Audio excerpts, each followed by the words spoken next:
السلام عليكم كل دواada channelkeena Afga Media intaan muuqaalkana guud galin marka hore like inoo saar fadlan haddii aad ku subscribe subscribe inoo saar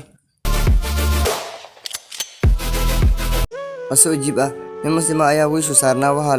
la soo gashay haweeney adaan ah oo meelo badan jirkeeda aan asturnayn ninkii hoos ayuu eegay hal marna dhinaceeda ma eegin aad bay u hanaagday arrintan waa markii ugu horeysay nolosheeda aan qof eegaynin waxay samaysay shanqadh iyo dhaqdhaqaaq si ay u soo jeediso balse dhigna jalaq uma siinin oo hal marna geeda ma eegin labadooda kaliya ayaa ku jira meesha way aaminsayd in nin kasta ku qasban yahay inuu soo eego ama la hadlo markuu wiishkii istaagay oo uu bahay ay ka soo dabahday waxayna ku tiri hey ma waxa baa iga qaldan hageen la ahay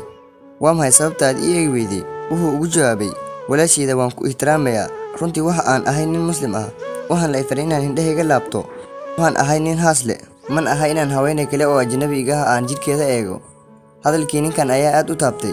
waa markii ugu horeysay oo nin sidaan ula hadlo markasta waxay arki jirtay nin yiraahdo walahalayda waad nuuraysaa waad sidan tahay ma ku sii dhaweeyaa iyo wixii la mid ah waxayna qoostay in lambarkiisa siiyo muddo kadib ayay soo waaday waxayna u sheegtay inay muslim noqotay u sheegtay inay maalintii fikir ku dhaliyay gebi ahaanna dareenkeeda bedelay waxay ku tiri islaamka waa i horeeyay waxaan saacad hor joogi jiray muraayadda si aan meegab isaga buuxiyo oo aan nafteeda dad badan ugu soo jiido balse hadda abbaayad ayaan hirtaa waxaan dareemayaa kalsooni iyo qanacsanaan oo markii hore iga maqnayd haddaba raggu waa inay hindhahooda laabtaan oo aysan eegin dumarka waddada maraya marna ha sheergadhaynin qaawnaanta samee wuxuu alle ku faray ficilkan ayaa laga yaabaa in gabadh walaashaada ah uu bedelo